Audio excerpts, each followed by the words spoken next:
Дуслар, хайрле киш. Сегодня у нас четверг. Всем добрый вечер. Пока проверка звука, проверка контакта. Давайте напишите в чате, как вам звук, не нужно ли поднять уровень звука, качество звука.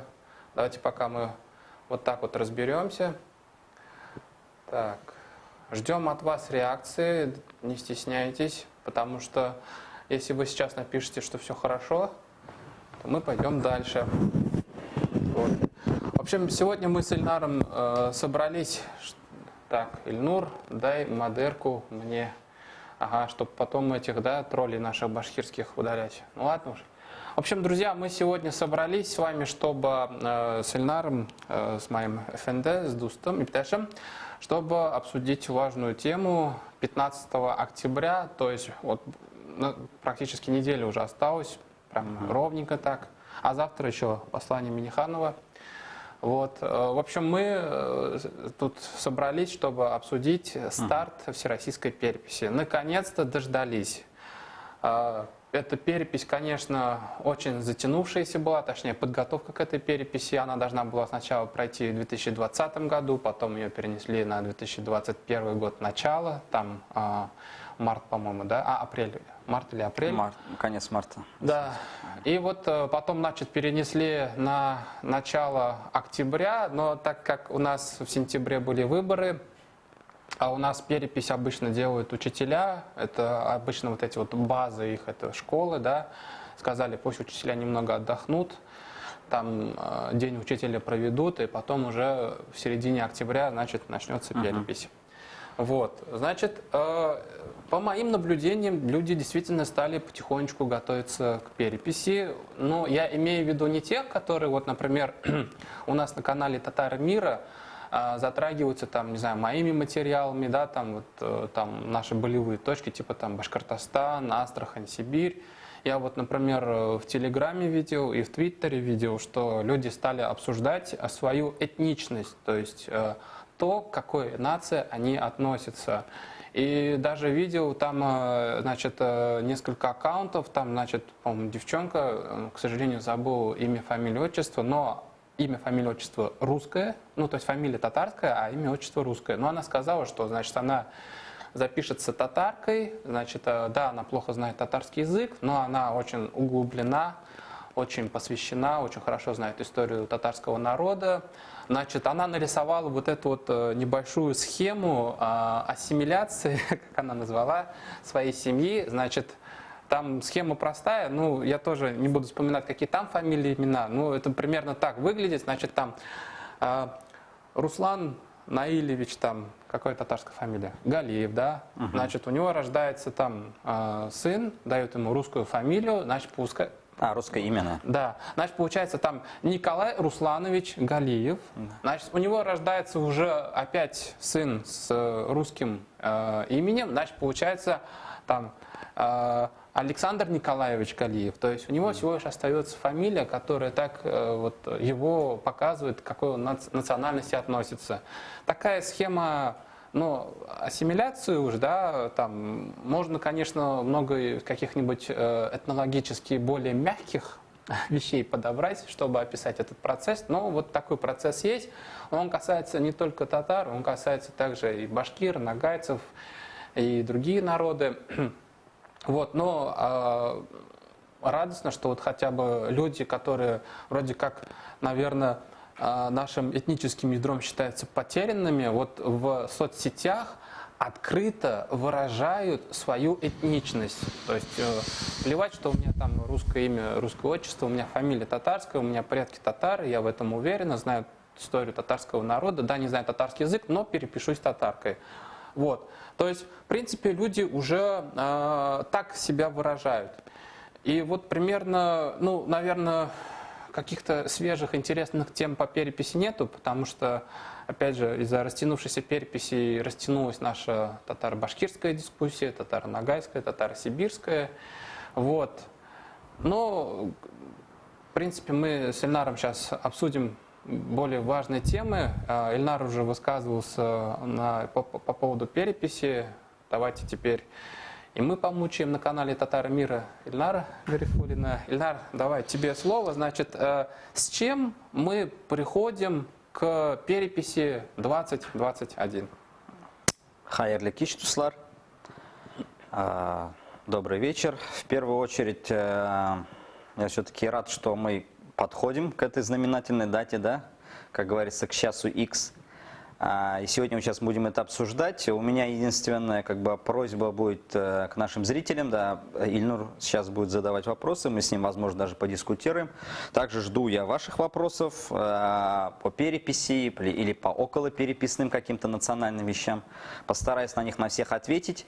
Если эти вопросы будут в большом количестве, то будем, наверное, комбинировать, да, то есть вопрос, который будет задавать Ильнур, и вопрос от вас, от наших зрителей. Нам это очень важно, потому что стрим – это контакт со зрителями, это наш с вами контакт. Я думаю, и я надеюсь, что после того, как вот эти все переписные кампании пройдут, то есть у нас будет больше времени, и если поступят соответствующие пожелания, я думаю, очень даже полезно будет нам устроить встречу со зрителями нашего канала, некую публичную.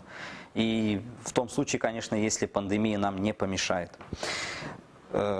Ну, в принципе, что хочу сказать. В первую очередь, перепись – это важное событие, мы его ждали.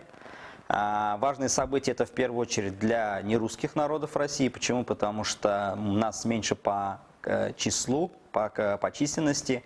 Перепись для нас важна именно для нерусских народов России, потому что именно во время переписи мы можем проявить свою национальность, свою этничность, после того, как вот эта советская традиция написания национальности в паспортах была отменена. И учитывая нынешнюю, скажем так, национальную политику в России, да, то проявлять свою национальность мы очень редко где можем, хотя в то же время возможность для того, чтобы причислять себя к какой-либо нации, возможность проявлять эту этничность и так далее, это все у нас охраняется Конституцией, есть соответствующие статьи, но тем не менее сама жизнь, да, нынешняя ситуация, она нам не позволяет. Но именно во время переписи мы можем мобилизоваться, мы можем собраться, мы можем, наконец, даже те, кто в обычной жизни об этом часто не вспоминает, мы можем вспомнить свои корни и обозначить свою национальность.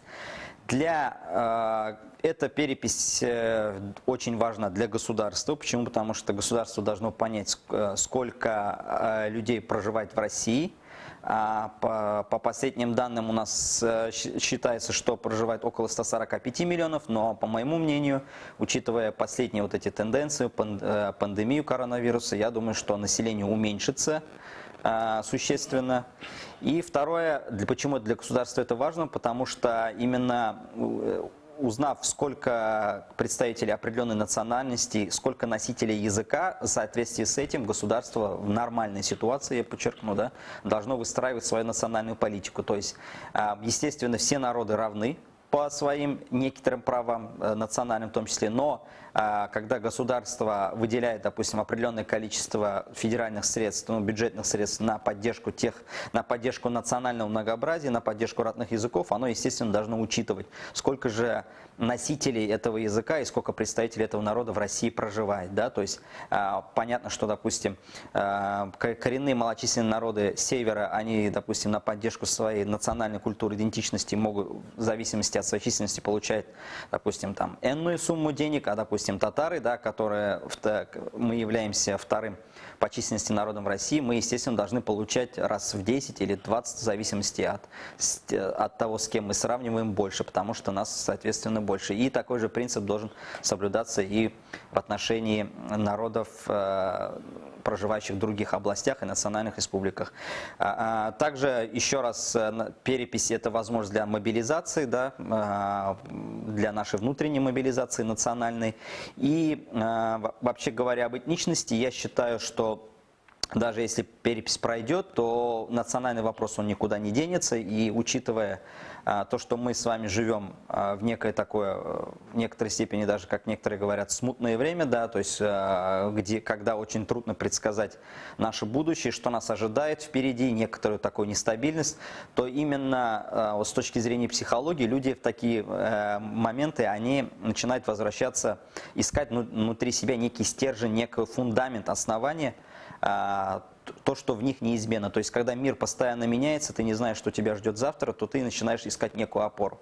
И одна из этих самых важных опор – это национальность, этничество, потому что она у человека зарождается с детства, она у него как бы, она идет от родителей, и человек, как правило, ища вот этот фундамент внутри себя, стержень, он в первую очередь обращается к национальности. И именно поэтому в такие годы, в такие исторические моменты национальный вопрос, он вновь обостряется, он вновь приобретает свою актуальность. Я думаю, что в ближайшие годы мы это снова будем наблюдать. Да, Ильнар, в общем, вот такое сделал замечание, заключение. Неожиданно ты меня закончил, кстати говоря. Секунду. В общем, друзья, давайте активно подключайтесь к нашему чату. И, наверное, нам будет интересно с Ильнаром узнать, вот вы как себе представляете нашу перепись, как она будет проходить. Вот я понимаю, вот вы все сидите, значит, в интернете, в соцсетях. Спасибо вам большое, что вы пришли, значит, к нам на YouTube-канал. Но есть татары, наверное, да, даже не наверное, а наверняка есть татары, которые не имеют такого доступа к интернету и к соцсетям. И люди эти обычно получают информацию, значит, через газеты, через журналы, через телевидение. Вот. Поэтому вопрос к вам в чате, напишите, пожалуйста, вот в вашем окружении, если есть такие люди, которые получают информацию традиционными способами получения информации, то есть телевидение, газеты, журналы, да, если какое у них складывается понимание переписи населения, понимают ли они, как в этом надо участвовать, есть ли у них какие-то сложности, да, вот потому что лично для меня, например, вот когда я только, значит, начал еще там на заре даже канала «Татары мира» заниматься вопросами, связанными нашей татаро-башкирской дискуссии, для меня, конечно, было открытием, насколько важна для татар Башкортостана книга, например, вот этого татаро-уфимского уезда. Потому что для меня, человека, сидящего в Казани, это было, ну, все же просто. Вот. Следующий вопрос, Ильнар, вот, который я бы с тобой хотел бы обсудить.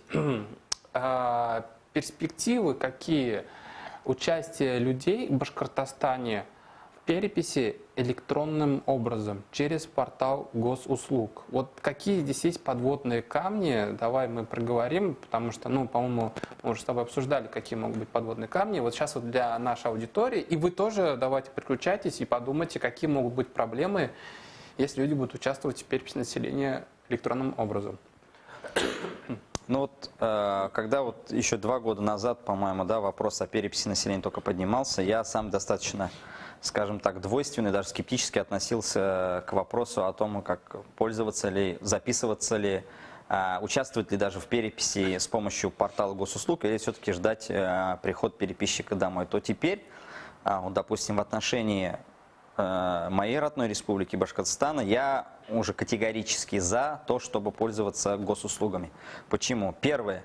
С точки зрения обывателя, я скажу, да, то есть человек, который абсолютно далек от этих вещей, в первую очередь сейчас идет, скажем так, эпидемия коронавируса, естественно, чем меньше контактов, тем лучше, поэтому записываясь дома, вы себя уже в некоторой степени оберегаете от этих проблем. Второе. Госуслуги, почему? Но учитывая, что проблема у Башкортостана, то, что здесь фальсифицируются переписи, то использование портала госуслуг – это более-менее, скажем так, шанс, что ваше настоящее, скажем так, определение вашей национальности, вашего родного языка, то есть ваше волеизъявление в ходе этой переписи будет учитываться более объективно, нежели вы дождетесь прихода к себе переписчика. Почему я об этом говорю? Потому что во время прошлых переписей, особенно и 2002-2010 годов, но особенно 2002 я выделю это конкретно тогда, многие переписчики в Башкортостане заранее сверху получали планы, которые они старались заполнить, да, где-то они методом уговоров, да, то есть когда людей уговаривали в первую очередь там, татар, проживающих в Западном Башкортостане, записываться башкирами, либо были случаи неоднократные, и в том числе, кстати говоря, признания самих переписчиков, в том числе публичные, когда они национальность писали карандашом, а потом, естественно, выйдя за пределы дома, квартиры, откуда только что они переписали люди, они, естественно, стирали вот эти записи карандашные и заполняли уже ручкой там национальность башкир. Поэтому в этом случае, да, то есть обезопасив себя от этих нюансов, лучше всего пройти через госуслуги. Тем более, что сейчас перепись будет проходить уже не в бумажном варианте, да, а у переписчика в руках будет планшет, и поэтому потом задним числом доказать, что были нарушения, уже будет гораздо сложнее. Поэтому, обезопасив себя, лучше всего пройти через госуслуги. Я вот пару дней назад уже такое вирусное видео пошло по социальным сетям, как пройти инструкцию, как пройти перепись населения через госуслуги. Это 45-секундное видео, которое выпустили сами органы статистики. Сама перепись начнется с 15 октября. Переписчики начнут ходить по домам с 18 октября, то есть как минимум 3 дня у вас будет для того, чтобы воспользоваться этой возможностью и переписаться. Если вы перепишетесь, после этого вы получаете некий QR-код, и если к вам придет домой переписчик, вы можете показать ему этот QR-код, сказать: я уже переписался, или продиктовать ему цифры этого QR-кода, и в этом случае он уже не сможет у вас взять ваши сведения, и как бы ваши сведения сразу отправятся в органы статистики в Москву.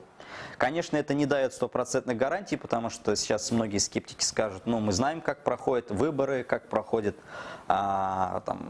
любая, там, не знаю, социологические опросы. Да, понятно, что стопроцентной гарантии вам никто не даст, как говорил известный литературный и киногерой, да, Остап Бендер, да, полную гарантию вам может дать только страхование жизни. Но, тем не менее, это дает нам гораздо больше шансов на то, что наше волеизъявление пройдет,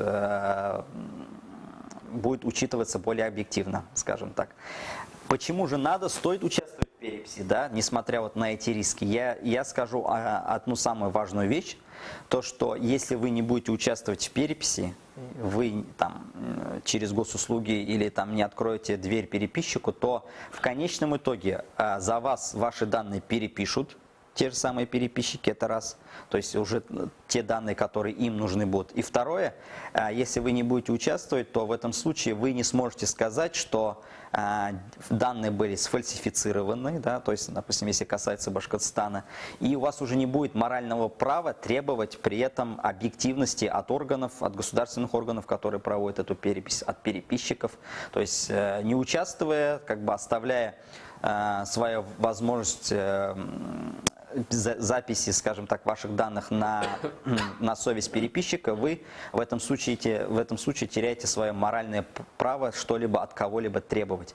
Вот если вы будете участвовать, и в первую очередь через госуслуги, как я вам советую, да, то в этом случае мы сможем и будем иметь полное моральное право говорить о том, что вот в нашем населенном пункте, в нашем городе, в нашем селе, несмотря на то, что оно в целом как бы моноэтнично более, да, но тем не менее органы статистики показали вот такие-то данные, которые очень сомнительны, и давайте как бы будем заново перепишем или не будем этому доверять, этим данным и так далее. То есть эти слова уже не будут иметь никакого морального права. Поэтому я в первую очередь прошу вас участвовать в переписи населения, а жителей Башкортостана и татар в первую очередь я призываю участвовать в переписи через госуслуги. Хочу сразу же сказать, Дуслар Ипташляр, не бойтесь по поводу электронной переписи населения. Там я прекрасно понимаю, что еще не все освоили портал госуслуг. Вот, мы вас одних с этим порталом госуслуг конкретно на канале Татары Мира не оставляем.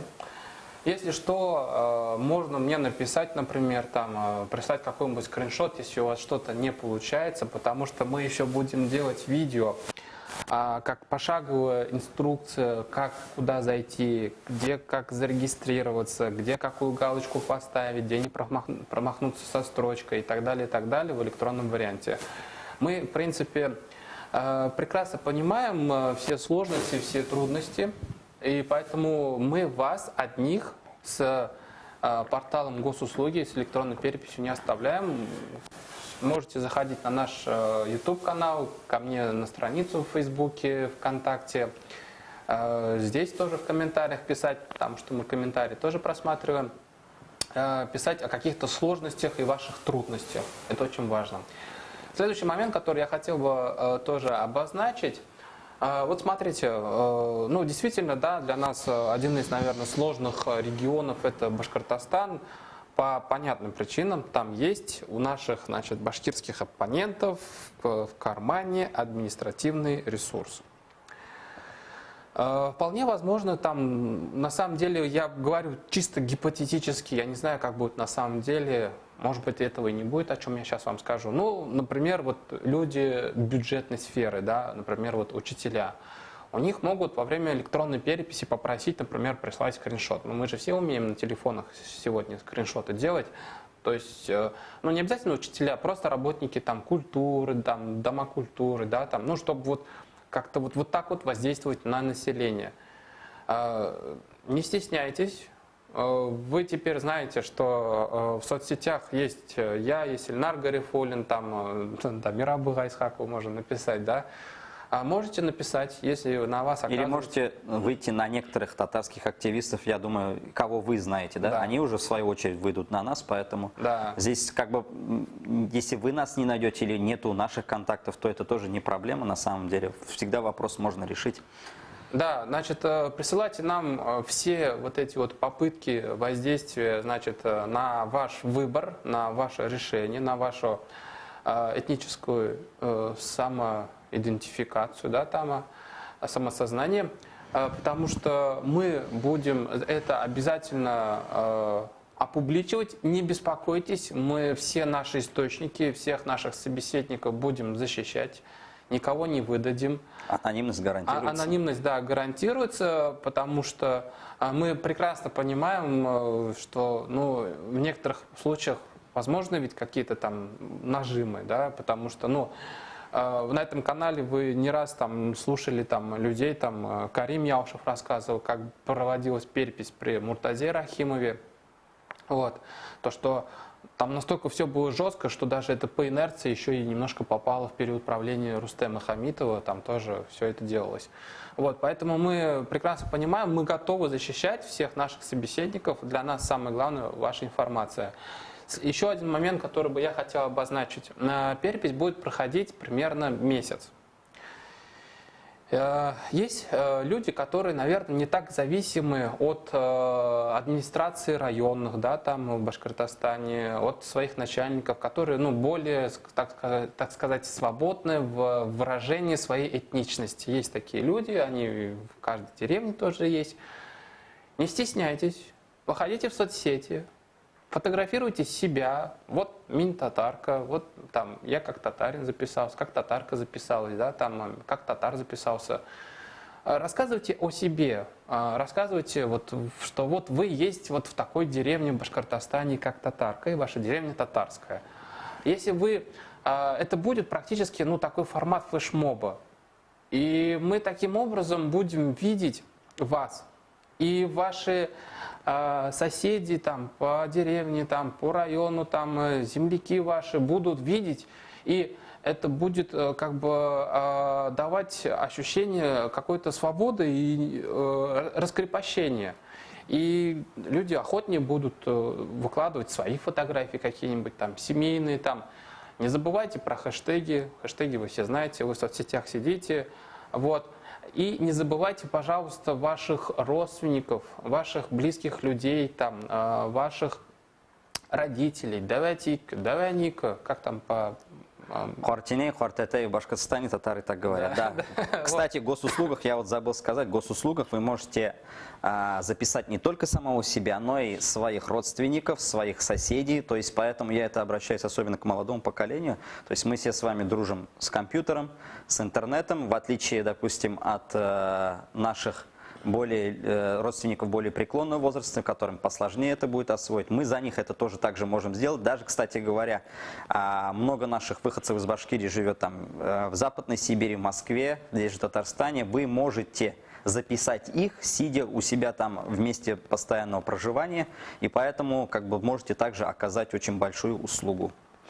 То есть вы не относитесь, пожалуйста, к вашим знакомым и близким, которые вот потребляют информацию традиционным образом, да, там, кто там газет читает, кто там по телевизору, ну, телевизор смотрит, да, это ваши же близкие, ваши же родственники, да, вы такие продвинутые люди, там, вы смотрите канал Татар Мира, там, да, читаете там все, что происходит в интернете, но к этим людям тоже, пожалуйста, будьте внимательны, потому что перепись населения, вот мы говорим мобилизация, да, а что это такое вот мобилизация? Ну вот татар 5 миллионов, вот 5 татар, больше 5 миллионов татар давайте мобилизуйте.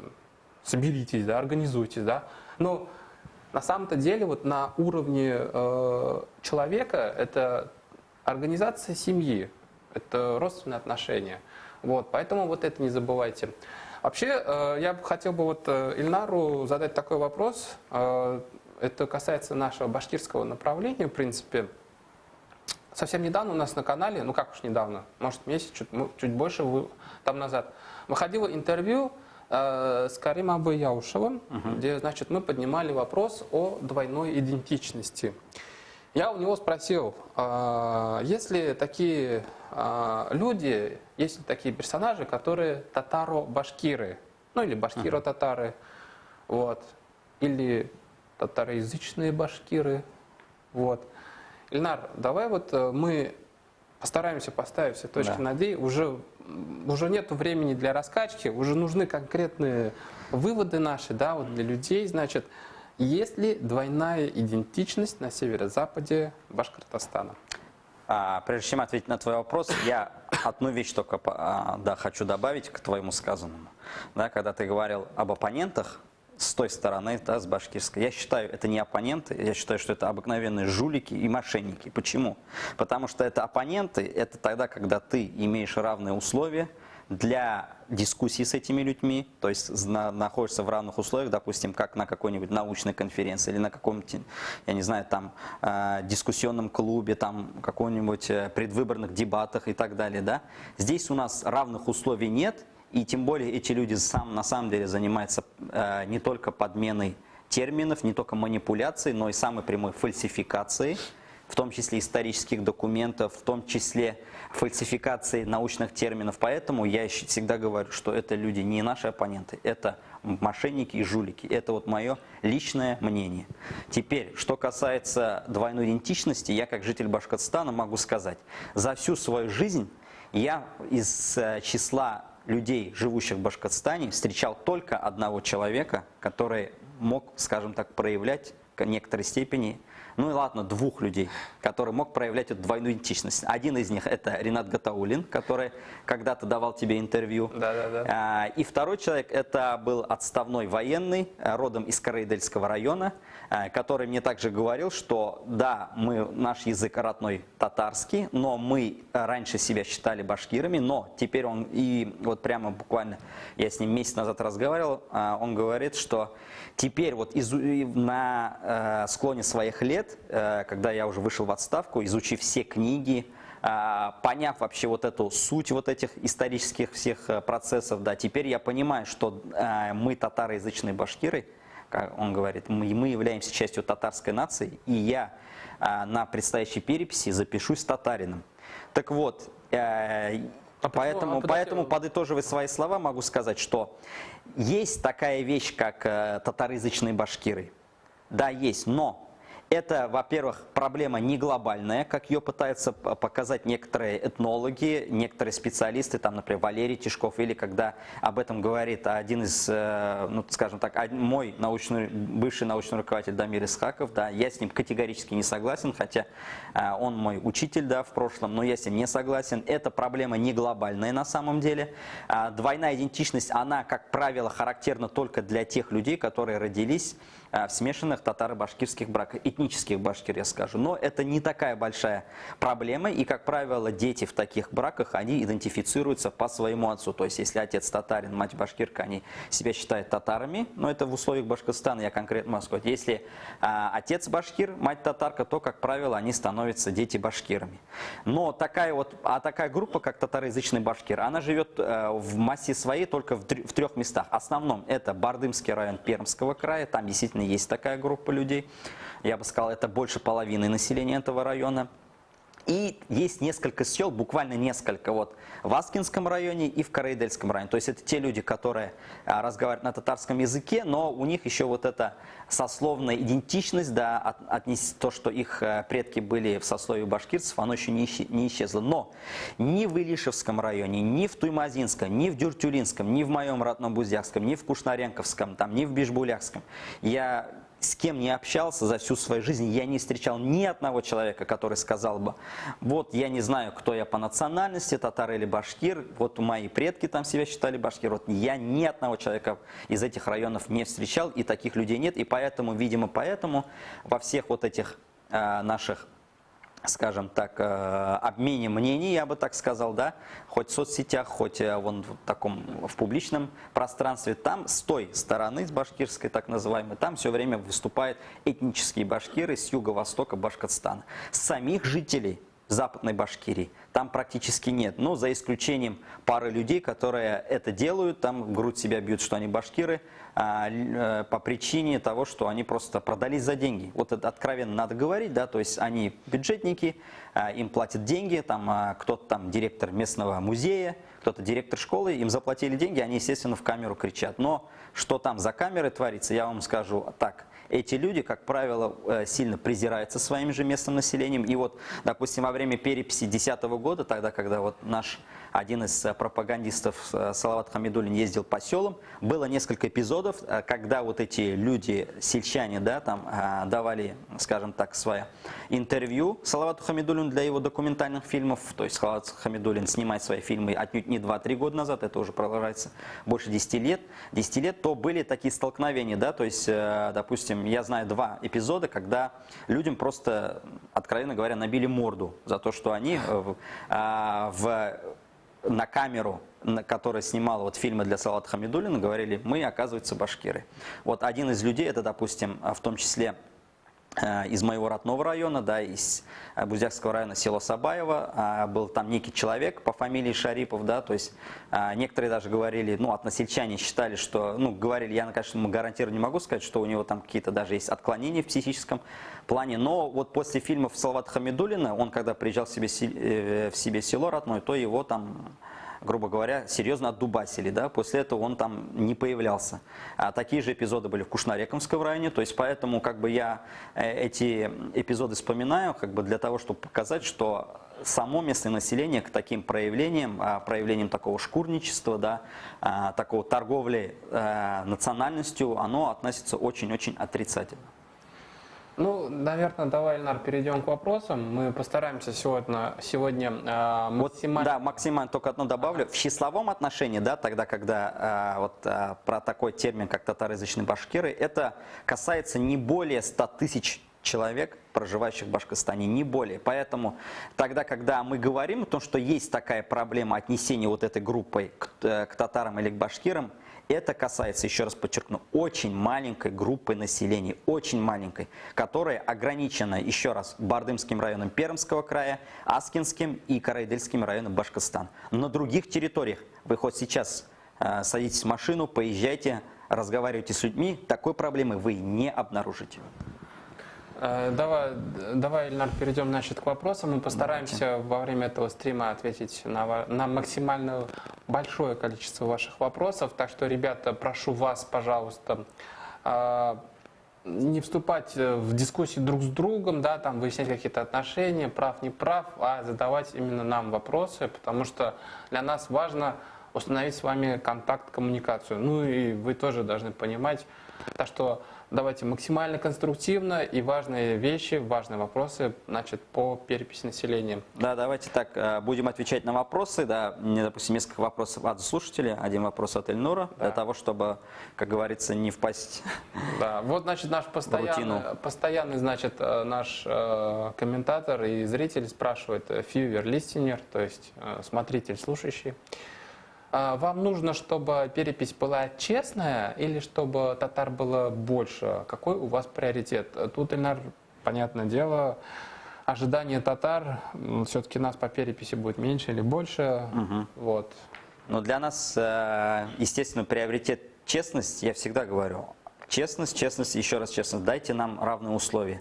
Естественно, как представитель любого народа, мы всегда хотим, чтобы наших соотечественников было больше, да, как говорил, еще раз я всегда цитирую великого писателя Чингиза Айтматова, который говорил, что каждый народ хочет быть сытым и вечным. Вечность нам, естественно, может обеспечить наша большая численность нашего населения. Но мы также понимаем, что такие же права есть у всех народов, которые существуют на сегодняшний день в Российской Федерации, да, из признанных народов, я это особо выделю. И мы считаем, что в отличие от наших недругов, да, от этих жуликов и мошенников, башкирских этномародеров, мы считаем, что все народы существуют. То есть я никогда не говорил и не говорю, что там башкир нет там, или еще кого-то там нету. Да. Эти народы существуют, и поэтому мы хотим честности. Вот если пройдет все объективно, честно, максимально, то даже если татар будет меньше, мы это примем как данность и будем уже с этим работать. И как говорил Карим Абы, и я думаю, его фраза уже осталась в истории, да, повышать численность своей национальности надо в кровати. Кроватта үзеңнең милләтеңнең санын арттырырга кирәк, дуслар. По достижению совершеннолетия. Ну это естественно. И в браке. Самое главное в браке, потому что мы за семейные ценности.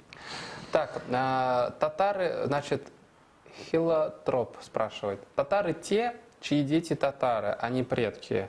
Зачем нужны обрусевшие якобы татары? Вопрос понятен. Значит, да. Что мы делаем с русскоязычными татарами? Они вообще татары, и зачем они вообще нужны татарской? Ну, я бы здесь отделил несколько вещей. Кстати говоря, комментарий написан на русском языке. Да. Кстати, да, еще раз скажу, если комментарии, вопросы будут на татарском языке, я отвечу на татарском языке, потому что некоторые комментаторы у нас говорят, почему только на русском языке, поэтому вы старайтесь на татарском, да, я вам отвечу на литературном татарском языке. Насчет обрусевших татар. Для нас представителями татарского народа являются все татары. Даже если они не владеют татарским языком, но себя считают татарами, это и безусловно татары. Мы, конечно, всегда призываем всех людей овладевать родным языком. И я всегда говорю, не стесняйтесь, даже если вы знаете хотя бы пару слов по-татарски, то вы их включайте, не надо бояться того, что над вами посмеются, или мы там посмеемся и так далее. А таким образом пытайтесь расширить свой кругозор, берите в руки электронные словари, онлайн-словари, есть курсы бесплатные по татарскому языку, пытайтесь это освоить, если, конечно, у вас нет возможности изучать татарский язык в школе. Для нас, еще раз, обрусевшие татары, это тоже татары. Мы должны стараться их вернуть в лоно татарского народа. Естественно, это сразу не произойдет, поэтому я призываю всех наших слушателей очень аккуратно работать с этой прослойкой населения. Не стоит там как бы с такими быстрыми кавалерийскими наскоками на них наступать, да, то есть обвинять в том, что они предали свой народ. Как правило, многие эти люди не виноваты в том, что так произошло, потому что они жили, как правило, вне территории компактного проживания татар, они не изучали татарский язык. Многие из них, возможно, были из смешанных межнациональных семей, но мы их должны вовлекать в свое лоно поэтапно, да, рассказывать о своей истории, показывать, что мы можем гордиться своей национальностью, говорить о том, что раз ты татарин, то ты должен стараться изучать свой язык или стараться, там, допустим, по возможности продолжать семью, да, заводить семью с представителями своего народа и так далее и тому подобное. То есть здесь нужна поэтапная вовлеченность. Единственное, от чего я бы предостерег многих людей, и, кстати говоря, многие люди это стали критиковать, и я тоже публично критикую, это тогда, когда у нас часто с высоких трибун в качестве такого примера для я бы сказал, для величия некого, для гордости начинают выставлять там татар, русских дворян с татарским происхождением, либо тех татар, которые служили исключительно интересам, допустим, каким-то имперским, да, забывая и жертвуя интересами собственного народа. Я вот призываю все-таки на них сильно не зацикливаться. Почему? Потому что мы даем негативный пример. Да? То есть для нас в первую очередь положительный пример – это те люди, которые посвящают, если даже не посвящают, то, по крайней мере, работают на благо родного народа будучи татарами, или хотя бы как минимум, даже если, например, это известные ученые, да, то есть, допустим, как тот же Рааль Цагдеев и остальные, да, которые, пускай даже не являются членами татарского национального движения, но они публично от своей татарскости не отказываются, они говорят о том, что они татары, и как бы таким образом помогает нашему продвижению, сохранению нашего народа. Вот таких людей мы должны поднимать. Естественно, тех людей, которые отказываются от своей татарской идентичности, не хотят, говорят, что татарский язык это плохо, что его не надо изучать, о том, что и так далее, и тому подобное. Естественно, таких людей мы должны предавать забвению, естественно, таких людей мы должны предавать обструкции. Но не определившихся, сомневающихся мы должны постепенно, поэтапно вовлекать в лоно родной нации. Общаться с ними. Общаться, да. Общаться, прежде всего общаться. Вот небольшую добавочку, значит, сделаю. Туслар иптәшләр, татарлар, давайте вот честно, вот самым честным образом признаемся, что татары не только в Татарстане живут, но и за пределами Татарстана. И за пределами Татарстана на самом деле не так-то уж и просто сохранить татарский родной язык. Да, там есть всякие примеры, типа там финские татары, да, но у нас же не только в Финляндии живут еще татары. Вот, например, татары Москвы хотят себе тоже там сделать татарский язык в школах, ну, как родной язык, да, им там не все получается. Поэтому, к сожалению, да, за пределами Татарстана сохранить татарский язык очень тяжело. И те люди, которые, к сожалению, в силу объективных причин за пределами Татарстана потеряли, потому что, ну, татарская община такая маленькая, ну, нету сил, нету возможности, ресурсов открыть татарский класс, татарскую школу, да. Но эти люди помнят, что они татары, помнят их своих предков, да, то вот давайте к ним терпимо относиться. Да, они становятся русскоязычными татарами, ничего не поделаешь. Ну, пусть приезжает в Татарстан. У нас, конечно, тут внутри тоже есть проблемы и с садами, и со школами, и с татарским языком в Тама. Но по крайней мере, у нас хотя бы какие-то есть возможности. А вот те татары, у которых нет этих возможностей, ну, они от этого уже не перестают быть татарами. Да, но, кстати, не только в Татарстан. Я думаю, что самые приоритетные регионы для миграции татар, да, это все-таки Татарстан и Башкирия, особенно западная часть, или столица Уфа, да, Башкортостана. Почему? Потому что в этих регионах мы должны сохранить свою численность. И пока еще в Башкортостане есть еще территории, школы, где можно изучать татарский язык хотя бы как предмет, как родной, поэтому я бы призывал тех людей, которые сомневаются, куда им ехать, если у вас есть родственники в Башкирии, я все-таки как патриот Башкортостана призвал бы вас возвращаться в Башкортостан, жить среди татар, пытаться, допустим, вернуть татарский язык в школы, это если очень сильно постараться, иногда это удается. И еще раз говорю, для тех, кто владеет татарским языком, еще раз говорю, пытайтесь вовлечь вот этих обрусевших русскоязычных татар в нашу среду. Это происходит постепенно. И постепенность всегда важна, и умеренность в этих вещах. White Page, белый лист, значит, спрашивает. Ильнар, а как бороться против административного ресурса? Есть какие-либо действенные меры? Он имеет в виду, скорее всего, наверное, Башкортостан. Да, первое, но если в условиях Башкортостана, первое скажу. Если вы работник бюджетной сферы, если вы чиновник, самый первый и самый действенный способ – это саботаж. Саботируйте. Если вы видите, что к вам сверху спускаются такие приказы, да, которые нарушают, на самом деле, законодательство Российской Федерации, да, и так далее, старайтесь найти любые возможности, саботируйте вот эти все приказы, старайтесь их не выполнять, старайтесь там придумать любые основания для этого.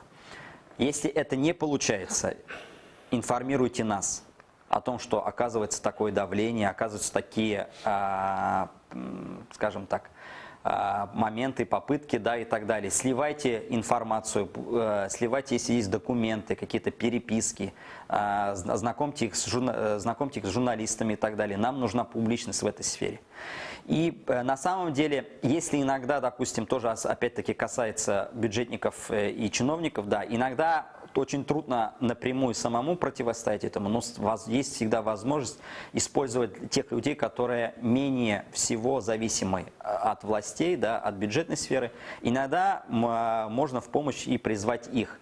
И я, кстати говоря, А иногда, самое главное, много еще зависит от принципиальности самих людей. Бывает, что даже работники бюджетной сферы, какие-то условные учителя, допустим, да, там какие-то директоры, там, работники музеев, вроде те люди, которые зависят от чиновников, но они иногда умудряются оказывать сопротивление, умудряются противодействовать этому, и у них это, кстати говоря, неплохо получается.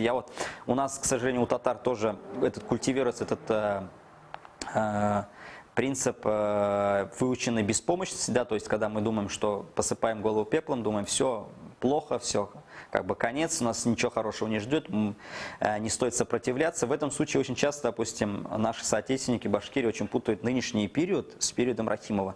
Сейчас, конечно, Ради Хабиров пытается повторять стиль правления Рахимова, в том числе в отношении татар Башкортостана, но не будем забывать, что сейчас условия другие, сейчас глобальный мир, информационная среда, и плюс возможности у власти Башкортостана не такие обширные, которые были у Рахимова 15-20 лет назад, чтобы проводить такую репрессивную политику.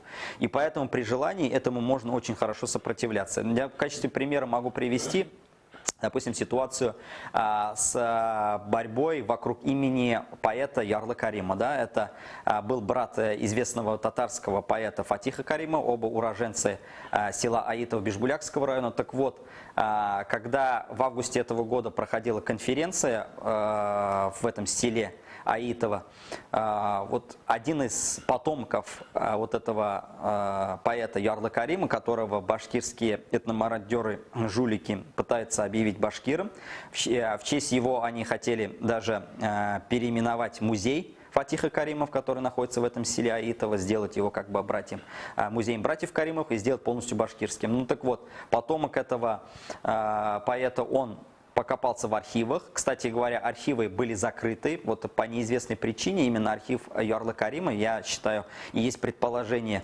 кстати говоря, о том, что даже наши неофициальные источники об этом говорят, о том, что доступ к архивам был закрыт именно по научению вот этих башкирских этномародеров для обычной публики. Документы никому не выдавались. Так вот, этот дальний родственник вот этого поэта Ярлы Карима, он пошел к нотариусу, заверил, что он дальний родственник. На основании этого получил документы из архива в Уфе. Использовав эти документы, он подготовил свой доклад и выступил на конференции, которая проводилась в августе этого года в селе Аитово, и таким образом положил на лопатки всю работу вот этих этномародеров, потому что в этот момент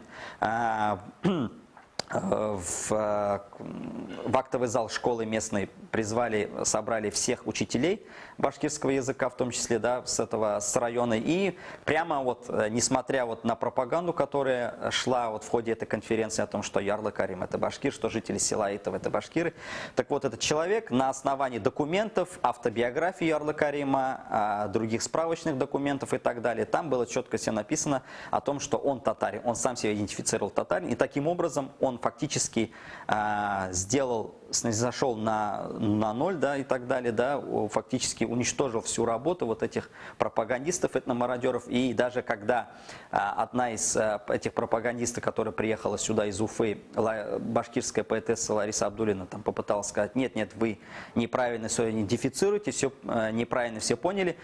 Учителя прямо там, в том числе татары, да, вот это учителя башкирского языка, они все сказали из зала: мы все правильно поняли, нам все здесь понятно. То есть таким образом можно противодействовать. Другой пример в одном из районов северо-западного Башкортостана, да, то есть также вот председатель Курултая башкир Эльвира Айткулова, также она спустила приказ на уровне районных администраций о том, что в каждом районе должны проводиться съезды вот этих краеведов Башкортостана и собраний, конференций. Что сделали татарские краеведы? Они, воспользовавшись вот этой возможностью, они сами провели самостоятельно межрайонную конференцию у татарских краеведов. И несмотря на то, что им не предоставили площадку, заранее оговоренную, они собрались в частном месте, да, на территории торговом центре одного из бизнесменов и провели вот это мероприятие. И это им не смогли помешать ни власти, ни вот эти башкирские пропагандисты, да, и так далее. То есть надо понимать, что сейчас ситуация другая, и при желании, в принципе, можно этому противодействовать. Да, друзья, к сожалению, немножко у нас сбросились комментарии. Не вижу те комментарии, которые были написаны, получается, ну вот где-то, наверное, с 17 до 17:30. Вот, поэтому читаю более поздние комментарии. Дуслар, так что, если что, можете продублировать ваши комментарии, если на них мы не ответили. Сейчас, значит, будем, получается, отвечать на более поздние комментарии, чем те, которые пришли. Значит, так, Эльнар Гарипов. Ашығыз бір канал ТикТокта қысқа роликлар шығарығыз. И ты же написал, Ильнур хам Ильнар, ашығыз ТикТокта, сіләгіз сіздің достығыз Салават Хамидуллинның каналы бар. Так, TikTok'ta болса, менімше енді бұл каналны әлбәтте ашыра керек, но ләкин менімше Татар Эмирінің каналы TikTok'та бар бит? Ну, мы запускаемся, скоро будут там наши видеоролики, так что акренляп кына кірәбіз, не беспокойтесь. Ну, там есть другие прекрасные YouTube-блогеры и татарские, значит, каналы, но мы тоже обязательно будем, обязательно, не волнуйтесь. Насчет ТикТока, ну, конечно, удивительно, да, Ильнар? Вот мы с тобой тут обсуждаем, значит, про людей, у которых там есть такие доступы, как газеты, журналы, телевидение. Сейчас кто-то вот в соцсетях сидит на YouTube-канале, а есть уже те, которые в ТикТок уже зашли. Ну, мы не можем успевать за вами. Ну, ТикТок для нас, даже вот для меня лично, это пока еще неизведанное поле, да, поэтому я думаю, что мы будем более активно участвовать в ТикТоке. Но до этого, до сегодняшнего дня считалось, что все-таки ТикТок это более развлекательная, как бы, это более молодежная территория, да. Более молодежная, да, соцсеть. Эльнар Гарипов, ты, айда, это таташа язып қой, Салават Хамидуллин, анда нәрсе турында сөйлей, һәм, ну, bu точно оның каналы или просто... Сылтама тошла. Сылтама тошла, менә комментарийлар астына сылтаманы тошла. Бездә карарбыз һәм безнең бүтән караучылар да танышырлар бу аның YouTube, даже TikTok каналы белән. Бәлки бу ниндидер аноним, который менә социаль сетьләрдә этот Хамидуллинның видеоларын ала да, анда кыска итеп кисә дә и заливать итә, үзеңә трафик кына ясасын. Ну, чтобы трафик кына булсын анда, лайклар булсын гына. Менә шундый может кешедер. Әлбәттә, мин әйтәсем килә, безнең тыңлаучылар арасында TikTok'та утыручылар булса, Илнур, син каршы булмассың, бит безнең видеолардан мәгънәле кисәк булса, сез дә үзегез куя аласыз. Да, кисәгез. Менә теге иң мөһиме инде теге җөмләнең уртасында кисеп калдырмагыз, теге мәгънәсе югалмасын. Ләкин менә кыскача фикер булса, менә даже бүгенге стримнан булса да кисәсез дә куясыз. Без каршы булмыйбыз анага. И авторские права тоже аның турында дукламагыз. Без каршы, аның өчен борчылмагыз. Борчылмагыз. Так, Стивенсон 2.18. Сейчас информационный мир, поэтому татары должны о себе больше говорить и обсуждать все вопросы относительно татарской нации. Были времена, такой возможности не было. Согласимся. Вот, значит, информационный мир. Вот у меня, как у автора канала «Татары мира», например, всегда, когда я сажусь писать сценарий, готовить материал, всегда начинает болеть голова в два направления. Значит, я должен что делать? Я должен взять какую-то интересную для татар тему. Это одно направление. Вот. Или я должен взять какую-то интересную тему о татарах. Это другое направление. Вы чувствуете разницу? Интересная тема для татар и интересная тема о татарах. Это совершенно разные аудитории. Это значит, интересные вещи о татарах, они обычно привлекают интерес других национальностей, да, потому что, ну, все татары прекрасно знают рецепт ишпушмака, ну зачем нам вот это все, да, там, чакчаки, да, многие татары знают там стихотворение Габдулы Тукая, да, ну, вот, у татар какие-то другие вопросы, да, волнуют, вот. Вот ты сам, Эльнар, как думаешь, вот как в современном информационном мире можно поднимать интерес для татар о татарах? Для татар, о татарах. Я думаю, что в первую очередь, естественно, это исторический контент. Хотя бы по той простой причине, что у нас даже в Татарстане теперь уже, к сожалению, да, татары не имеют возможности в школе на зашкольный курс проходить хотя бы некоторые азы родной истории родного народа. И поэтому исторический контент на тему истории татар, он всегда будет актуален, он всегда будет интересен. Это первое. Второе. Я думаю, что нам вообще в информационном пространстве, в первую очередь в видеоматериалах, да, хоть на Ютубе, но ТикТок, конечно, меньше на это предназначен, у нас не хватает материалов, раздумий, аналитики по нынешнему положению татар, по политической ситуации, и самое главное, по прогнозу. Вот у нас, к сожалению, вот этого не хватает. У нас в основном татарский контент – это танцы, это кулинария, это какие-то песни, пляски и так далее. И нам на самом деле очень часто вот это такое, ну как бы нас самих татар толкает на эту стезю, что татары должны там интересоваться только вот этим фольклором, кулинарией, и как бы вот это наша ниша, и за это не надо вылезать. На самом деле нас туда толкает искусственно, и это делается специально для того, чтобы мы не задумывались о важных вещах, а не задумавшись о важных вещах, мы не можем обеспечить своего будущего. Поэтому я считаю, что мы в будущем, как бы, даже когда пройдет перепись, от этих вопросов не должны уходить, должны об этом продолжать говорить. И от нас, от зрителей, даже тех людей, которые не могут выступать публично, всегда я прошу помощи для того, чтобы вот мы занимаемся такими вещами, то есть мы не говорим о кулинарии, мы не обсуждаем песни-пляски. И поэтому для того, чтобы наш контент продвигался, чтобы таких людей, как мы, становилось больше, вы должны нам помогать. И поэтому в этой сфере могут работать все. А темы, кстати говоря, темы вы сами тоже в будущем, я считаю, что вы должны подкидывать нам, что же для татар актуально. Потому что мы со своей колокольни можем думать одно, а все-таки глубинный народ может думать о некоторых других вещах.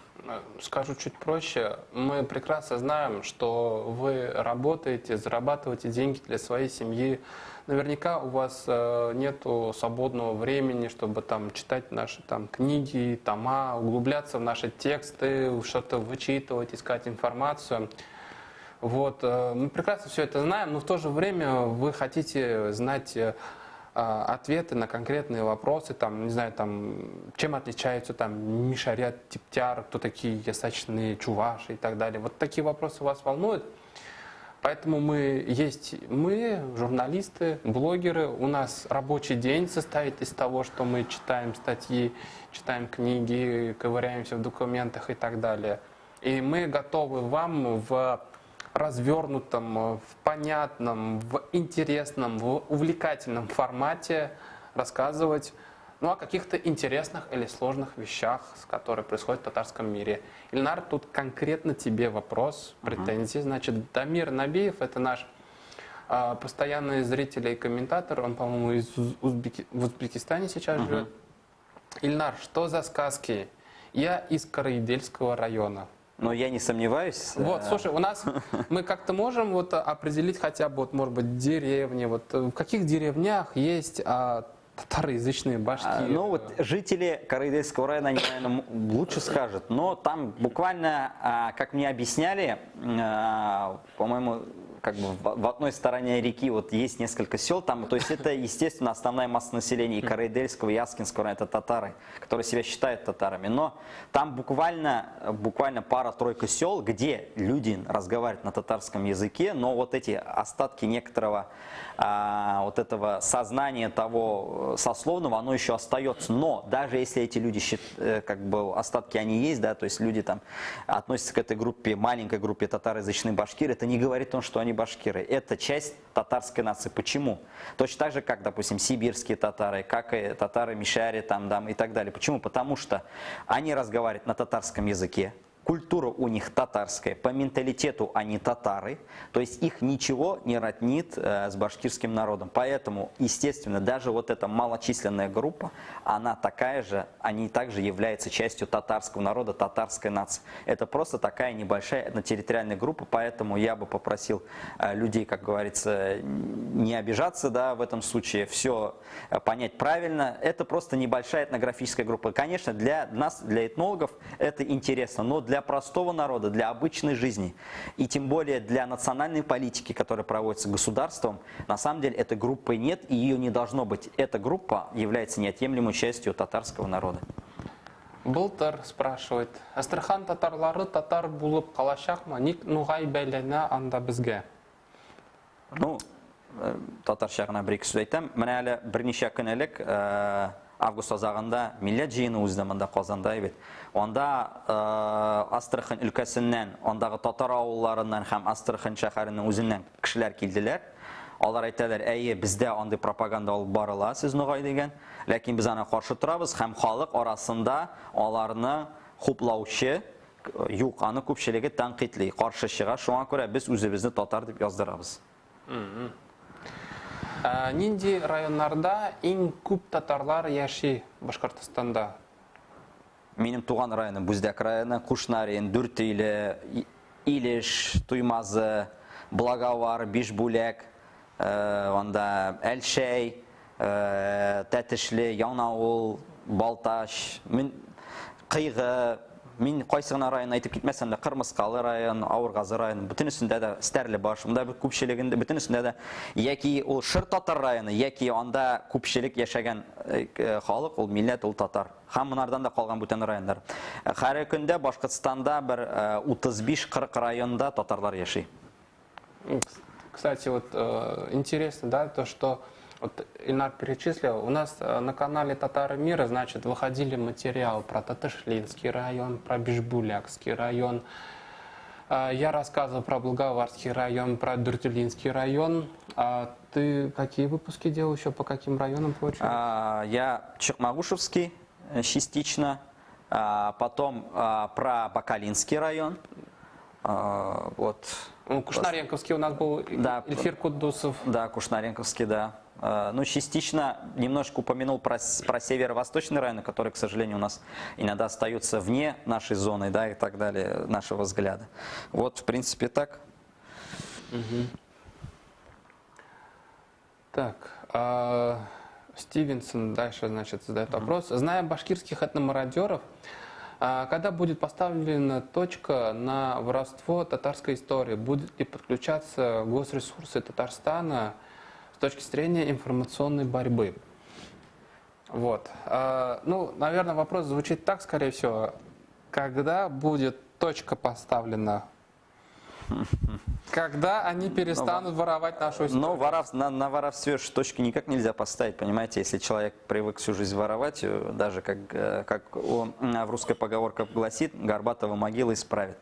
Поэтому здесь уж мы в этом случае должны не на это как бы сидеть, там обижаться, да, как у нас не есть вот нагайские вот эти этномародеры там обычно любят обижаться на всех, они считают, что у них историю там крадут и казахи, и татары, и кумыки, и остальные их там соседние народы, и это уже стало некой такой шуткой, да, притчей в языцах. Я считаю, что в этом случае мы просто должны сопротивляться, да, то есть мы должны заниматься своей историей, должны заниматься популяризацией. Что касается Татарстана, мы видим, что сейчас интерес есть. Я общаюсь, будучи сам этнологом, кандидатом исторических наук, я общаюсь со многими учеными здесь, в Татарстане в том числе. Они говорят о том, что да, мы не занимались историей Татар-Башкортостана, в том числе по политическим причинам.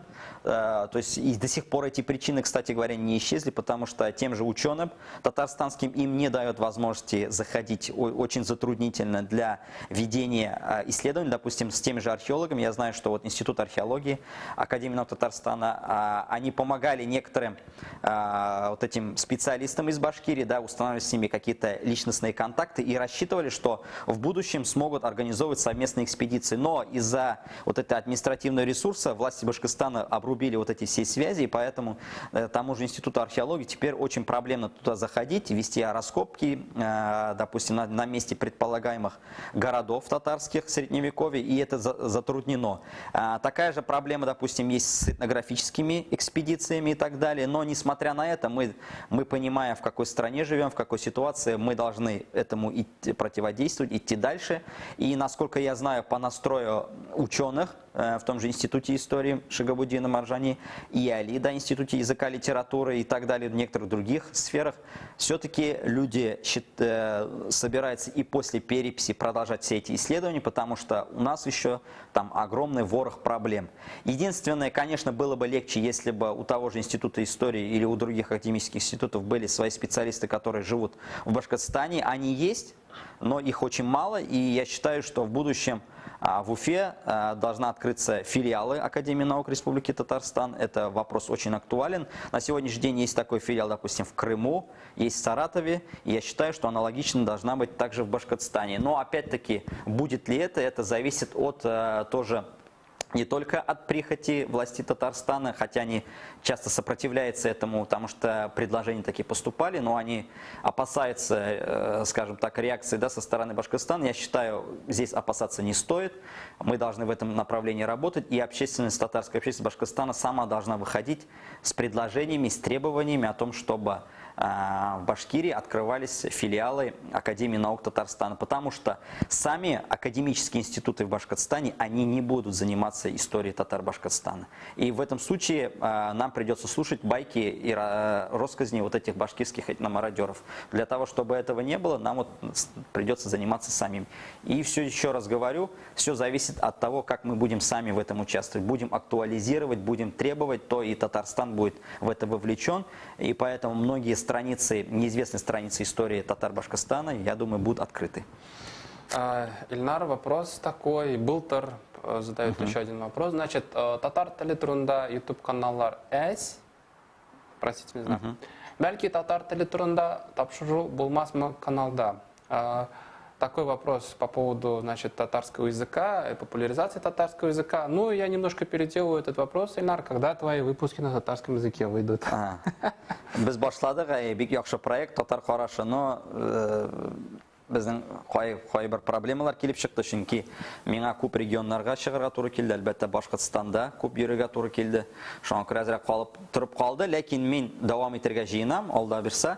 Бәлки иртәгә булса да яңа выпускны чыгарып, икенче атнада чыгар дип уйлыйм.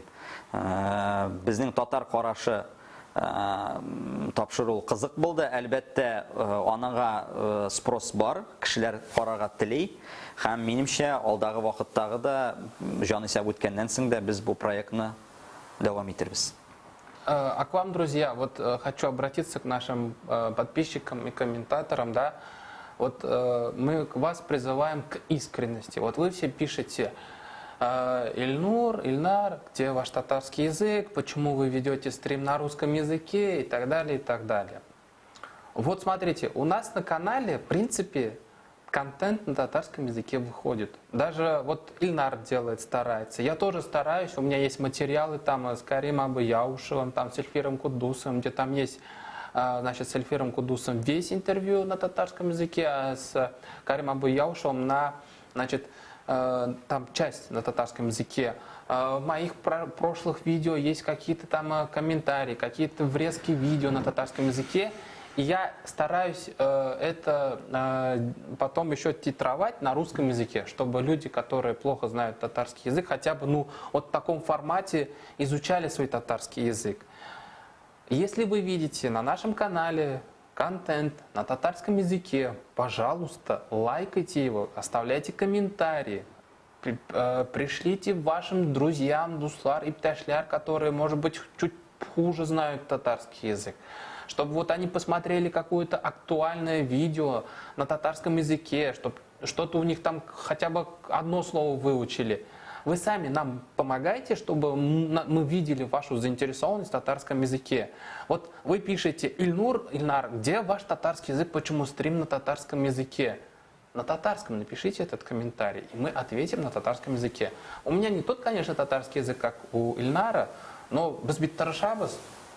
Сез дә тырышыгыз. Даже дөрес язмасагыз да татар телендә начар белсәгез дә, моның монда бер көлкесе юк. Тырышыгыз ничек булса да. Без ул тырышлыгыгызны күрсәк, сезгә каршы чыкмайбыз, без аны хуплыйбыз, аны тырышлыгыгызны. Да, не будьте двуличными, будьте искренними. Нужен татарский язык, мы вам его дадим. Но и вы тоже соблюдайте, пожалуйста, хотя бы приличия и пишите замечания нам, Ильнару и мне за то, что у нас нет татарского языка на татарском языке, а не на русском. А то очень легко критиковать нас, что у нас нет татарского языка на русском языке. Это даже какое-то издевательство. Так, значит, Фьювер Листинер у нас продолжает раскручивать нагайский вопрос. И вопрос к тебе, Ильнар, раз ты уж в это вписался. Значит, вопрос к Ильнару. Какой ваш прогноз по численности нагайцев за счет татар в Астраханской области по результатам переписи? Также, какой прогноз по росту, падению численности сибирских татар? Короче, тебе по всему фронту сейчас будет. Ну, давайте, конечно, мне Башкортостан ближе, я больше держу пульс на руки Башкортостана, но, в принципе, по нагайцам мне более-менее тоже понятна ситуация. Там у нас в прошлых переписях от татар отделили карагашев, так называемый карагаш-нагаев, да, но это численно это примерно группа в районе 8-9 тысяч человек. Сейчас нагайские мародеры нацелились на группу так называемых юртовских татар, да, то есть татар, которые проживали там в некоторых близких той же Астрахани татарских селах, да, пытаясь их обратить. То есть вот это именно коренные астраханские татары, их сделать нагайцам. Но я считаю, что они не смогут сильно прибавить своей численности к прошлой переписи. Я вот, к сожалению, конечно, точно не помню, но там в районе, по-моему, не ошибаюсь, в районе 10-11 тысяч нагайцев было по прошлой переписи. Но я думаю, может быть, наберут они максимум 1015, но не более. Если все будет считать, потому что по той информации, которую я получаю, вот среди вот этих сел татарских, да, в Астраханской области, там вот этих людей, которые поддерживали бы вот это движение, да, вот это нагайское, там нету практически таких людей. Ну вот кроме вот этого господина, да, там Мусаева или кого-то там, да, таких фриковатых товарищей нету, которые там кричали бы о том, что мы нагайцы и так далее и тому подобное.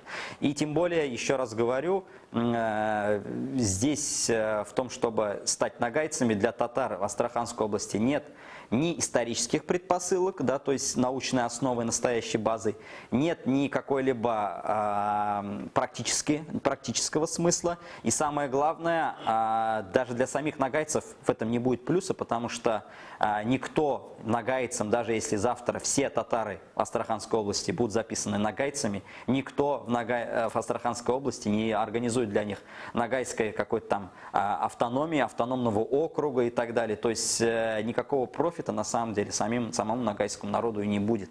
Но зато отношения с татарами они испортят начисто.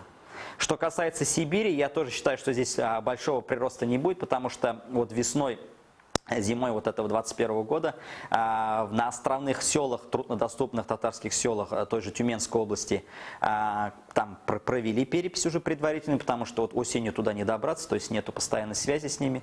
Там все жители записали себя татарами, и поэтому вот эти сибирские этномародеры, они задергались, кстати говоря, к концу лета, вот в августе вот этого 21 года, вновь усилили как бы свою пропаганду, и поэтому я думаю, что там тоже большого успеха у них не будет. А что касается других территорий, там Омской области, Новосибирской, там вообще, или Томской области, там вообще сторонников записываться сибирскими татарами нет абсолютно никаких. Поэтому я думаю, что если прибавит в той же Тюменской области, то это будет, ну, 1005, ну, 10 максимум, не более.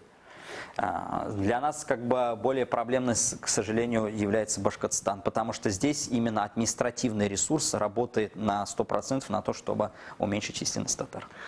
Шаман Шаманов задает вопрос. Сколько будет татар и башкир в России по результатам переписи 2021 года? Какие есть прогнозы? Вот по прошлой переписи 2010 года официально в России было 5 миллионов 300, там, ну, почти 400 тысяч, да, 5 миллионов 400 тысяч татар, а башкир официально было 1 700 000, насколько я помню. Так вот, это по России или по... Это по России вообще по России. Естественно, в этих, если касаться башкир, то в миллионе основная масса башкир проживает в самом Башкортостане, кстати, в отличие от Татарстана, в силу известных исторических причин. И, естественно, там из 1 700 000 реальными башкирами является не более 1 200 000. Остальные 500 000 это приписанные к башкирскому этносу татары в результате вот этих фальсификаций и пропаганды. Я думаю, что численность башкир несколько уменьшится, если сильно не будет вот этой фальсификации проводиться. Почему? По той простой причине, что, к сожалению, у башкир точно так же наблюдается демографический спад, как и у татар, и у других народов, большинства народов. Даже, кстати, у всех народов Российской Федерации наблюдается демографический спад, даже у народов Северного Кавказа. Естественно, негативно повлияет вот эта пандемия, которая подкосила огромное количество людей. И в последние годы, вот последние там 10 лет, сильно усилилась миграция башкир за пределы Башкортостана, то есть не только татары уезжают из Башкирии, но и башкиры, допустим, в ту же Западную Сибирь, западно-сибирские регионы, поэтому никаких предпосылок для увеличения численности башкир в Башкортостане нет. Я думаю, что в целом для властей, по моим данным, для властей Башкортостана сейчас программа минимум – это удержать данные переписи 2010 года, то есть башкир оставить в районе 29%, то есть сделать их там Башкирии, если по прошлой переписи их было 1 171 000 башкир, то есть где-то 1 180 000, ну 1 200 000, вот так максимум, если даже увеличить. Татары по прошлой переписи были 1 018 000 в Башкортостане. Я думаю, что их попытается вот, власти Башкортостана вот, уменьшить вот этот психологически важный рубеж 1 000 000, то есть попытается сделать меньше 1 000 000 татар в Башкортостане. Но еще раз подчеркну, все зависит много и от наших действий, не только вот наших с Ильнуром, но и от действий, допустим, татарских активистов, от действий каждого татарина, сколько нас будет в Башкортостане. Если мы будем сопротивляться, а так оно было уже и в 2002 и в 2010 году, то власти Башкортостана, они не посмеют нарисовать там такие ужасно страшные цифры, да, уменьшить там татар до 500, до 600 тысяч, как у них примерно по их планам предполагается. Они будут вынуждены с этим считаться. И поэтому многое зависит от нас, от того, как мы будем сопротивляться. И я думаю, что в принципе, скорее всего, власти Башкортостана попытаются оставить примерно вот эти цифры 2010 года. Но здесь маленький пример только приведу, да, почему я на этом основываюсь. Во-первых, были некоторые публикации вот этих башкирских мародеров, да, вот того же Азата Бердина, где он вот в 2021 году вот он уже начал говорить о том, что скорее всего цифры будут как показатели 2010 года. И в апреле 2021 года Эльвира Айткулова, председатель Всемирного Курултая Башкир, она ездила на собрание Башкир Миякинского района, да, Курултая Башкир Миякинского района Башкортостана. И там она публично заявила, сказала, у вас задача сохранить численность башкир, как в 2010 году. То есть план этот отдан уже почти официально, публично, да, поэтому я думаю, что вот, в принципе, такие цифры и будут. White Page, белый лист, продолжает вопрос, значит, а что случится, если башкирами запишутся совсем мало людей, разгонят всю национальную администрацию Башкортостана? От себя добавлю, прежде чем, вот, Ильнар, у тебя есть, да, что по этому поводу ответить? Значит, такой футурологический вопрос. Вначале ты добавь. Если... В общем, на что я вам предлагаю обратить внимание. Значит, уже в СМИ и в соцсетях есть информация, что Башкортостан больше не 4-миллионная республика. Все. Раньше она этим кичилась. Говорил, вот Башкортостан 4 миллиона, а там вот Татарстан рядом, там у нас 3 миллиона 900 с хвостиком. 900 тысяч. 3 миллиона 900 тысяч. Это вообще сейчас Башкортостан? Татарстан. В Татарстане примерно 3 миллиона. 3200 же у нас, по-моему. Нет. Нет.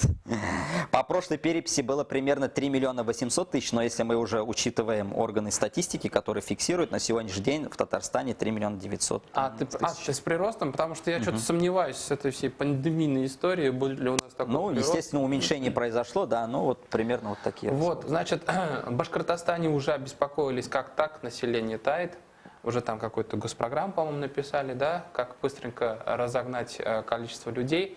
Но, Ильнар, меня, знаешь, вот, что очень сильно удивило, я вот это вот как бы схватил вот в нашем этом информационном потоке, вот эту вот история с убитыми башкирками в Оренбургской области, да.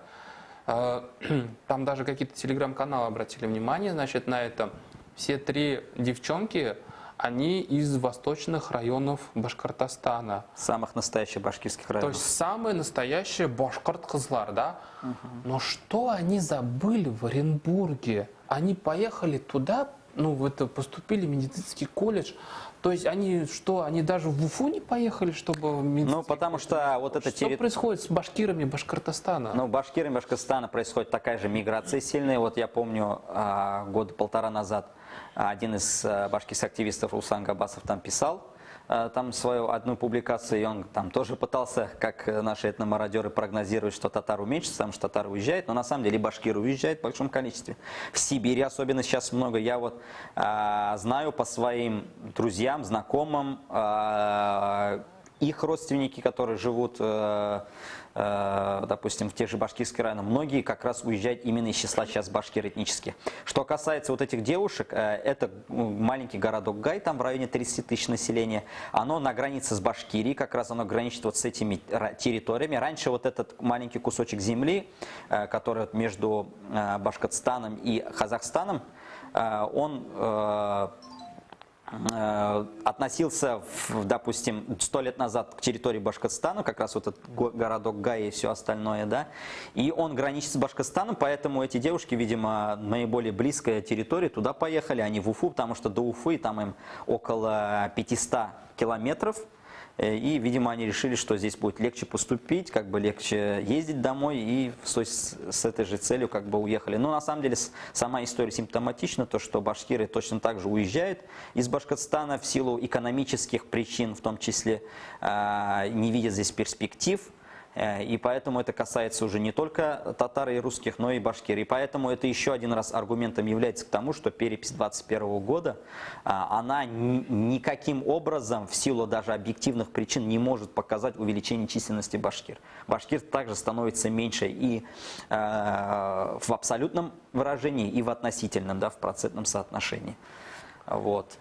Вот пример такая. И сейчас, кстати говоря, даже в Казани очень много башкир этнических учатся, среди студентов огромное количество.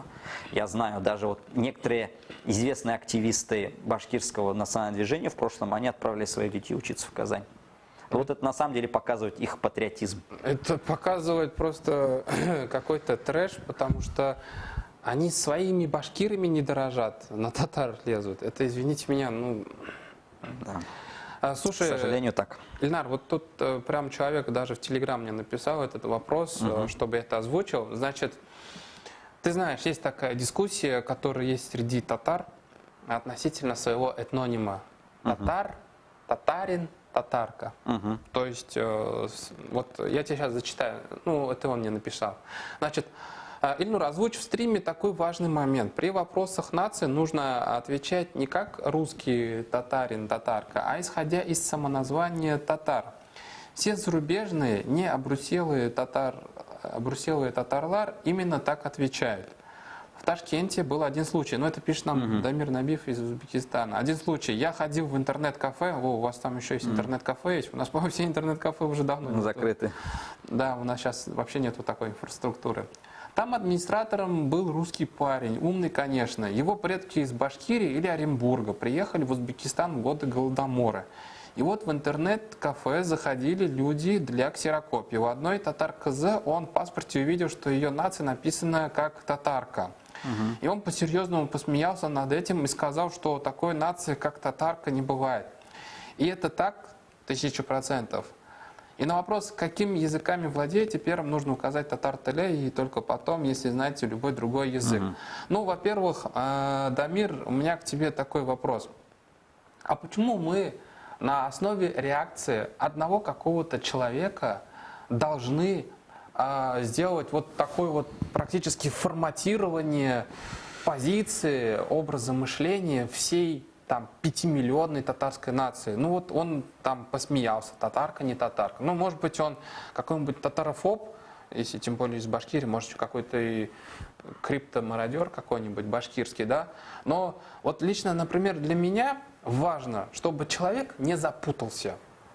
Потому что мы в современном мире живем, у нас много информации окружают.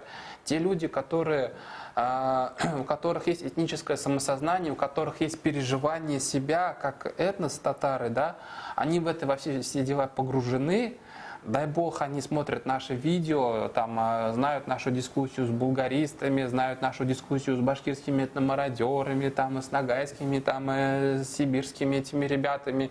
И во всем этом потоке информации они не запутались и себя называют татарами.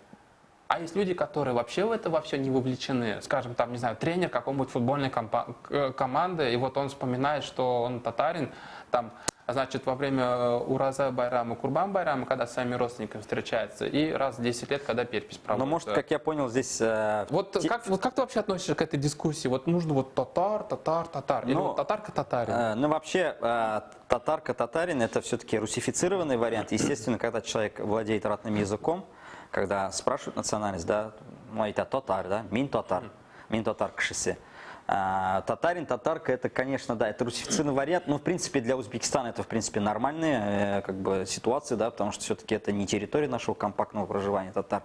Там, естественно, давлеет больше русский язык, там, узбекский, и поэтому, в принципе, я никакой большой проблемы наименоваться татарин, татарка или татар не вижу. В принципе.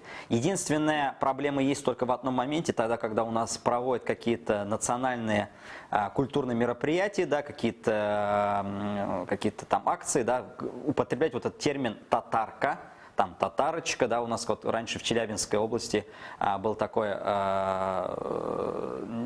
конкурс, да, татар, не татар-кызы, как сейчас говорят, а татарочка, да, вот на самом деле неправильно. Ну, на национальных мероприятиях нельзя такие термины употреблять, мы должны бороться за чистоту, чтобы не употреблять такие русифицированные варианты, но в принципе в обыденной жизни употреблять такие термины, я в этом ничего страшного не вижу. Главное, чтобы слово татар было, потому что иногда зацикливаться на таких мелочах не стоит, потому что мы теряем энергию, мы теряем время для выяснения вот таких, на самом деле, малозначительных вещей, в то время, когда у нас есть более важные вещи. И тем более, некоторые люди, которые далеки от национальных проблем, они могут это неадекватно оценить, когда мы вот начинаем впутываться в вот такие маленькие проблемы, они могут покрутить у виска, и в это время они уже, когда мы обратимся уже более серьезными вещами, у них уже будет некая такая предрасположенность, негатив. Поэтому, чтобы таких вещей не было, я считаю, что на таких вещах не стоит зацикливаться. Да, и давайте не будем забывать, что все-таки татарский язык и татары есть за пределами Татарстана. Вот мы тут в Татарстане не можем же гарантировать, чтобы там, не знаю, татары, например, где там, Нижегородской области, вот прям вот знали на зубок в татарский язык. Мы продолжим вопросы, а то у нас время заканчивается. Так что, как бы, это пустяки, я с этим согласен, Ильнаром, и мероприятия татарские, там, да, там надо все сохранять. Давайте побыстренько постараюсь ответить на все вопросы. Сейчас читаю. Какие прогнозы по доле татар? Да? Ну, мы, в принципе, на этот вопрос уже ответили. Нет, по Татарстану. По Татарстану, здесь вопрос у нас Шаманов, да, задает.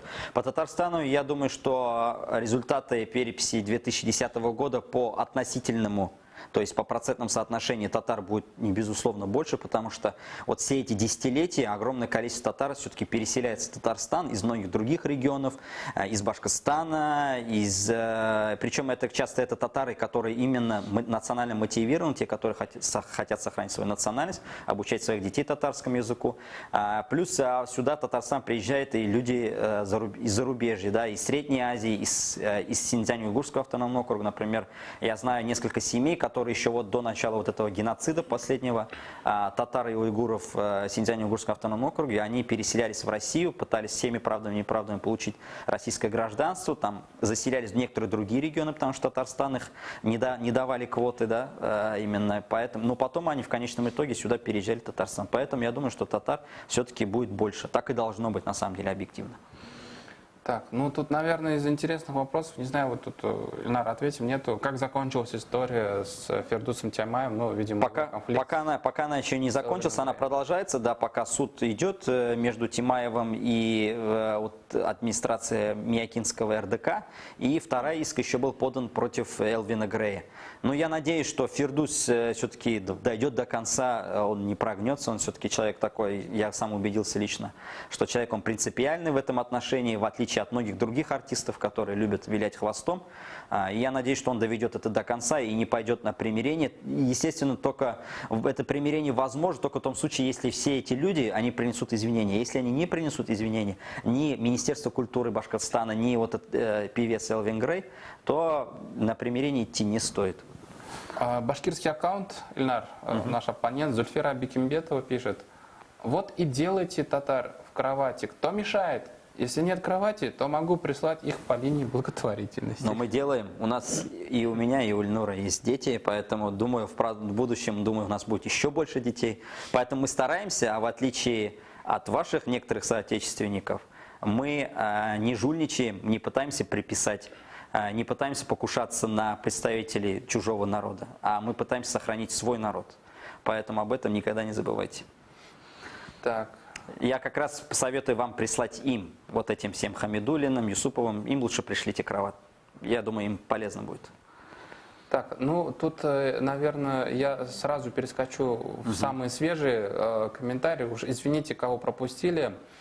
Так, опять вас волнует вопрос по Астрахани. Ну, там я один вопрос заметил только по крымским татарам, да, Крым татарлары бойынша, да. Крым татарлары, татар тілінде сұрау берілген, шақыра татарша айтам, Крым татарлары, олар қазіргі күнде айырым милләт булып шутланыла, не чөнки аларның айрым әдәби телләре һәм аларга 20-нчы елларда айрым автономия төзегәннәре Крым Республикасы дип. Ләкин хәзерге көндә инде без аны безнең татар милләтенең бер өлеше дип тә шутласак була һәм иң мөһиме Крым татарлары бүтән халыкларга белән чагыштырган вакытта алар татарлардан аерылмайлар, татар дигән атамадан да башларын тартмыйлар, алар нихәтле сорасалар да. Шуңа күрә алар аерым халык булса да, без бер зур татар дөньясына, татар милләтенең бер кисәге дип әйтсәк була Крым татарларында. То есть перевожу на русский язык. Крымские татары, они, конечно, с точки зрения классической этнологии, они считаются отдельным народом, потому что у них есть отдельный литературный язык, у них была даже автономия в 20-30-е годы, да. Но, в принципе, они, в отличие от многих других народов, они не собираются отказываться от этнонима татары, они этим гордятся, они за это держатся, они держатся за Татарстан, не хотят прерывать связи с другой частью татар Российской Федерации. И, в принципе, даже несмотря на то, что они считаются сейчас отдельным народом, мы можем вот открыто говорить о том, что они часть татарского мира, часть большой татарской нации. Это не будет преувеличением. Так, тут мне вот замечание сделали. Ильнур, почему ты, не зная всю историю про убитых в Гае девочек, так грубо отзываешься о них и о башкирах? Мог бы сперва привести соболезнования родным девочек? Ну, да, действительно, приношу свои искренние соболезнования родным девочек, утрату. 3 красавиц потеряли, там это чьи-то дочери, чьи-то сестры, чьи-то дети. Вот, к сожалению, но я ничего против башкир не сказал. Я, наоборот, вам очень сильно сочувствую, башкортлар. И сопереживаю, как же так, почему вы, башкортлары, не находите себе места, возможности для самореализации, для учебы себя в Башкортостане, а едете в какой-то маленький городок Гай. Да, на самом деле это большая трагедия. Я вот всегда говорил многим башкирским активистам, что проблем в Башкортостане, именно в башкирской части республики, очень много. Но эта проблема не из-за татар, как у нас пытаются это мародеры показать. Это проблема в самом башкирском обществе, потому что вот ни для кого не секрет, что основная масса того же суицидов, да, происходит в Башкортостане. Это в башкирских районах, и это сами башкирские активисты признают. Проблема такая есть, существует. Много башкир также уезжает. Вот я считаю, что этими проблемами как раз надо заниматься. И вот трагедия вот этих 3 башкирских девушек, к сожалению, она тоже это напрямую показала. Мы всегда, татары, готовы помочь в этом, но только не в том случае, естественно, тогда, когда будут покушаться на наши собственные интересы. Ильнар, давай теперь заключительное слово. Значит, в целом, что можешь сказать вот по качеству комментариев, по качеству вопросов, значит, что думаешь все-таки? Вот мы сказали вначале, да, вот с чем мы подошли к переписи, к началу переписи в 7 дней осталось. Теперь давай мы подумаем вот по качеству комментариев, что важно, значит, сейчас для татар перед переписью. Ну, самое важное, как я говорил вначале, это участвовать, призывать других своих друзей, соотечественников участвовать. Второе. Для Башкортостана я бы посоветовал делать это через портал госуслуги. Особенно я это советую жителям небольших маленьких городков в западной части Башкортостана, жителям сельских районов, потому что основная масса фальсификации в Башкортостане проходит именно там. Если вы пройдете через госуслуги, то в этом случае вы можете показать, вы получаете QR-код, и этот QR-код вы либо показываете, либо диктуете цифры, когда к вам придет переписчик, и таким образом можете как бы отправить его официально, с чистой душой, идти дальше по своим делам, потому что вы свой как бы гражданский долг выполнили. Третье, в пунктах национальности вы должны написать татарин, это касается всех нас. Никаких там отдельных этнических групп, да, субэтнических, там сибирский татарин, татарин Кряшин, там Мишарин, как у нас сейчас пытаются власти Башкортостана показать. И в пункте родной язык указать татарский язык, а в пункте языки, которыми вы владеете, тоже первым делом обозначьте татарский язык, даже если вы плохо знаете татарский язык, всего несколько слов. Это очень важно для того, чтобы показать нашу численность, для того, чтобы в будущем, когда мы, татарская общественность, будем бороться за татарские школы, за классы, где изучают татарский родной язык, у нас было основание по численности, потому что если нас будет татар мало, если будет мало носителей татарского языка, то отстаивать это перед российским государством, перед чиновниками будет гораздо сложнее. И поэтому в переписи, когда вы будете обозначить языки владения, то если там будет несколько языков или если несколько национальностей, то компьютер считывает только первый. Поэтому даже если вы из представителей смешанной семьи, да, допустим, русские, там, татары, чуваши, в первую очередь пишите татары, и национальность, и язык владения татарский. И переписной автомат будет учитывать именно эти данные. Если вы татар отодвинете куда-то назад, то вы уже будете отнесены к представителям другого этноса. Ну все, Дуслар, если что, у нас обязательно будут тайм-коды к этому видео. Я постараюсь это еще и в формате статьи написать. Так что следите за обновлениями, следите за нашими сообществами в соцсетях. Эльнар, Бекзур Рахмет, Казак Стремишин. Сау болыңыз. Сау болсын.